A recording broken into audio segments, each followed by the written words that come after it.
बिस्मिल्लाहिर्रहमानिर्रहीम। जी आज का टॉपिक है कि उम्रे जब भी हज उम्रे पे जाएं तो उम्रे ज़्यादा करें या तवाफ़। तो इसमें अमूमन दो राय मिलती हैं। अल्लाह के नबी सल्लल्लाहु अलैहि वसल्लम ने टोटल 4 उम्रे किए हैं और जब भी आप आएँ तो एक बार में आपने एक ही उम्रा किया। लेकिन इससे मुराद ये नहीं है कि बस एक ही उम्रा करना है। बहुत से सहाबा से मिलता है कि उन्होंने ज़्यादा उम्रे भी एक ही बार में किए। हाँ, अल्लाह के नबी आते ही थोड़े मखसूस टाइम के लिए थे तो उसमें फिर उन्होंने एक ही किया, लेकिन ज़्यादा कर सकते हैं। बस इसमें ख्याल इस चीज़ का रखना चाहिए, ना तो इसको इतना सख्ती से लें कि कोई किसी को दूसरा उम्रा करने का बोले ही ना इस तरह हो कि इंसान सिर्फ उम्रे की तरफ ही लगा रहे, तवाफ़ पे आए ही ना। हर चीज़ में एतदाल अच्छा लगता है। अब जो लॉन्ग पैकेज लेके जाते हैं जैसे 28 दिन 21 दिन या हज में 40 दिन के लिए गए होते हैं, तो वो इस चीज़ का ख्याल रखें। हज उम्रे का भी सवाब है और तवाफ़ का भी है। अगर उम्रे पे ज़्यादा उलमा लिखते हैं अगर उम्रे पे आपका ज़्यादा टाइम लग रहा है तो उसका भी अजर बढ़ जाएगा, क्योंकि सारी चीज़ें उसमें शामिल हो जाएंगी। बस ख्याल इस चीज़ का रखा जाए कि रोज़ इस अमल को ना कर लिया जाए, रोज़ के बस रोज़ाना वो उम्रे ही करने जा रहे हैं।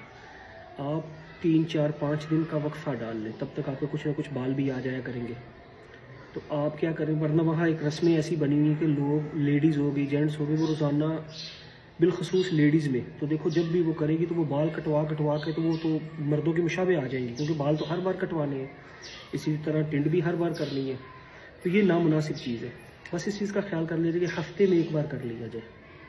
बड़ा हो तो हफ्ते में 2 बार हो जाए, नहीं तो हफ्ते में एक बार आप आराम सुकून से कर लें। लेडीज़ तो खैर इससे भी कम करें तो ज़्यादा अच्छी बात है, वो उतना टाइम तवाफ़ को दे लें, क्योंकि उनके बालों का भी मसला है। वरना वहाँ एक बना होता है कि लोग इस चीज़ को, तवाफ़ को बिल्कुल इग्नोर कर देते हैं और उम्रों की इतनी तादाद बना लेते हैं, फिर वो लोगों को बताते भी हैं। तवाफ़ का कोई नहीं बताता, उम्रों का सब बता रहे होते हैं, मैंने 10 उम्रे किए, मैंने 15 उम्रे किए, मैंने 20 उम्रे किए। तो बड़ी ये नामुनासिब सी बात है। तो आप जैसे आपने ताइफ जाना है तो ताइफ से वापसी पे उम्रा करें, ताइफ की ज़ियारत के लिए जाते हैं। जो ऐसी चीज़ें आप कर रहे हों उसके साथ उम्रा अटैच कर लें। तो ये चीज़ का साथ ही ज़रूर ख्याल रखा करें। इसी तरह बात ये आ जाती है कि मस्जिद आयशा से उम्रा करें या जहराना से करें। और कुछ ये फरमा देते नहीं, जरा आयशा से नहीं होता, आयशा को मखसूस किया गया था, मखसूस नहीं किया गया। दोनों जगहों से हो सकते हैं। सारे आइमा के नज़दीक दोनों जगह से उम्रा जो है वो कर सकते हैं, जराना से करें या आयशा से करें। बाकी जो जिससे मुतमिन हो वहाँ से कर ले, इसमें बहस में ना पड़ा करें। हाँ, ये कह देना कि फ़लाँ जगह से होता ही नहीं, ये ज़्यादती की बात है, तो ये चीज़ ना की जाए। इसी तरह इसमें ये चीज़ भी आ जाती है कि जी उम्रा किसके लिए कर सकते हैं। तो इसमें भी कुछ साथी होते हैं जो बोलते हैं सिर्फ अपने लिए कर सकते हैं, किसी के लिए नहीं कर सकते। ऐसा भी नहीं है। कुछ कहते हैं जी सिर्फ मुर्दे के लिए कर सकते हैं, ज़िंदा के लिए नहीं कर सकते। खैर ऐसा भी नहीं है। तो भाई उम्रा भी सब के लिए कर सकते हैं, चाहे फौत हो चुका है, चाहे कोई हाजिर है या बीमार है या तंदुरुस्त है, सब के लिए हो सकता है। तो इसमें इतनी सख्ती या इस तरह करना नामुनासिब सी चीज़ है। तो जो जिस तरह कर रहा हो उसको इस चीज़ों में छेड़ा ना जाए, क्योंकि नफली इबादत है, आप किसी के लिए भी कर सकते हैं। साले सवाब की नीयत से सारी चीज़ें हो जाती हैं।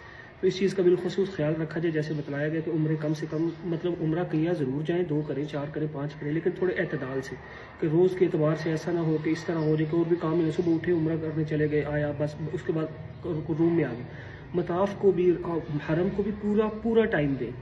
3 4 दिन तवाफ़ कर लिए, चौथे 5वें दिन उम्रा कर लिया। या किसी के लिए उम्रे करने थे तो इस एतदार रख लिए। जो होता है ना कि 10 उम्रे किए, 15 उम्रे किए, ये थोड़ा नामुनासिब सी चीज़ हो जाती। बात ये नहीं हो रही जायज़ है या नहीं जायज़ है, वो तो मैंने आपको तफसील से बता दी है। लेकिन हर चीज़ में एतदाल अच्छा लगता है कि 4 5 दिन गुजारे, हफ्ता गुजारा, हफ्ते के बाद दूसरा उम्रा कर लीजिए, जिसमें आपके 3 4 उम्रे भी हो जाएंगे और ज़्यादा से ज़्यादा आप तवाफ़ को भी टाइम दे देंगे। तो इसमें सारी चीज़ें एतदाल में आ जाती हैं और सारी आसानी से हो भी जाती हैं। जज़ाकुमुल्लाह। इसके अलावा कोई भी चीज़ इसी मुतल्लिक़ किसी ने पूछनी हो वो बता सकते हैं।